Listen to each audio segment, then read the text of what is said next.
Okay students, question number 7 क्या कह रहा है? Using theorem 6.1। भाई थ्योरम 6.1 का मतलब होता है बीपीटी। ये हम आपको कराएंगे, लेकिन अभी इतना ध्यान रखना है कि थ्योरम 6.1 का मतलब होता है बीपीटी, हमें यहां लगाना है। तो कैसे लगेगा, चलिए यहां पर हम देखते हैं। सबसे पहले क्वेश्चन में क्या कह रहा है? Prove that a line drawn through the mid point of one side of a triangle parallel to another side bisect the third side. मतलब हमें यहां पर ट्राइंगल बनाना पड़ेगा। तो चलो भैया, पहले हम बना लेते हैं ट्राइंगल। ठीक है,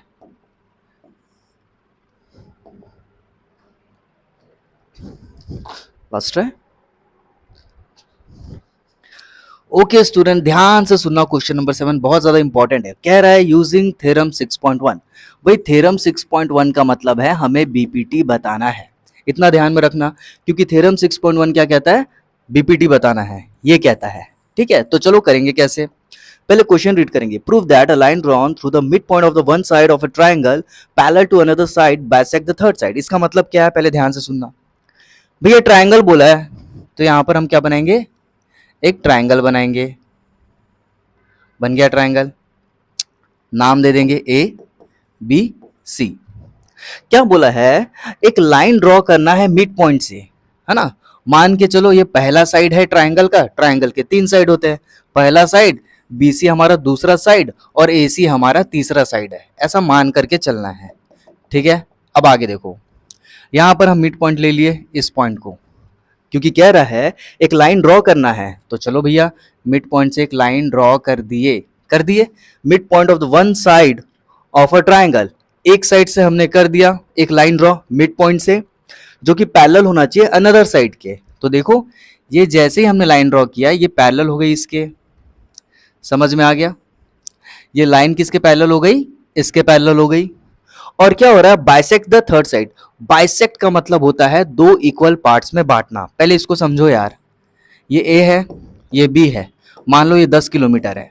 ठीक है, अगर कोई बोलेगा इसका मिड पॉइंट क्या होगा, तो ऑब्वियसली बीच में करेंगे मार्क। इसका मतलब ये होगा, ये 5 किलोमीटर होगा और ये 5 किलोमीटर होगा। ये क्या था? मिड पॉइंट था। लेकिन अब दूसरा टेक्निक सीखो, दूसरा तरीका सीखो, क्या बोल रहे हैं। अब हम यहां पर बोलेंगे कि भैया हमें यहां पर करना यह है कि यहां पर बाइसेक्ट करके दिखाओ। पहले हमने मिड पॉइंट की बात की, अब बात करते हैं बाइसेक्ट की। बाइसेक्ट भी मिड पॉइंट के जैसे काम करता है। ये भी 5 किलोमीटर हो जाएगा और ये भी 5 किलोमीटर हो जाएगा। मतलब बाइसेक्ट बोलो या मिड पॉइंट बोलो, बात एक ही है। ठीक है, तो बोल रहा है बाइसेक्ट द थर्ड साइड, मतलब bisect the third side.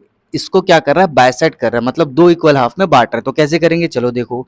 A B C नाम हो गया, इस पॉइंट का नाम डी देते हैं और इस पॉइंट का नाम ई दे देते हैं। क्या ये समझ में आ गया? ठीक है सर, समझ में आ गया। अब देखो इसमें करेंगे कैसे। तो यहां पर हमें सॉल्यूशन में क्या लिखना है?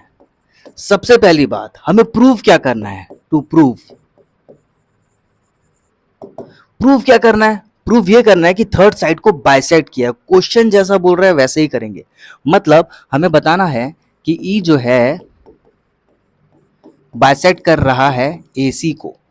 ठीक है, और इसका मतलब ये होगा, अगर बाइसेक्ट करेगा तो इसका मतलब ये होगा कि एई जो है वो इक्वल होगा ईसी के।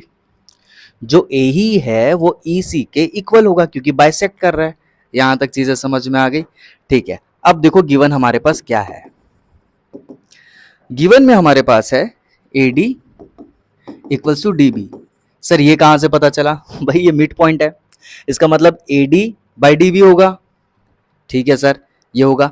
अब देखो, यहां कुछ नहीं है, मतलब इंटू वन मान करके चल सकते हैं। डीबी इंटू वन डीबी ही होगा। ठीक है, तो ये जो डीबी है ना, ये नीचे आ जाएगा। कैसे? यहां देखो, A D by D B equals to one. ये डीबी को नीचे ला लिए, यहां कुछ नहीं बचा, तो क्या बचेगा? वन बचेगा।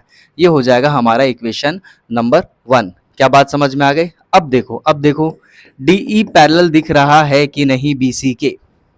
सर दिख तो रहा है, डीई जो है पैरेलल है बीसी के। सर ये स्टेप क्यों लिखेंगे? क्योंकि थ्योरम 6.1 कहता है बीपीटी, और जब बात बीपीटी की होती है तो पैरेलल लिख करके हमको इक्वल टू लिखना पड़ेगा। तो यहां पर हम क्या लिखेंगे? AD by DB equals to AE by EC. देखो, AD by DB equals to AE by EC, वही किया हमने। क्या ये बात समझ में आ गई? अब देखो AD by DB, AD by DB ये सेम सेम दिखा। AD बाय DB की वैल्यू क्या है? 1 है, तो इसके जगह हम क्या पुट करेंगे? 1 पुट करेंगे।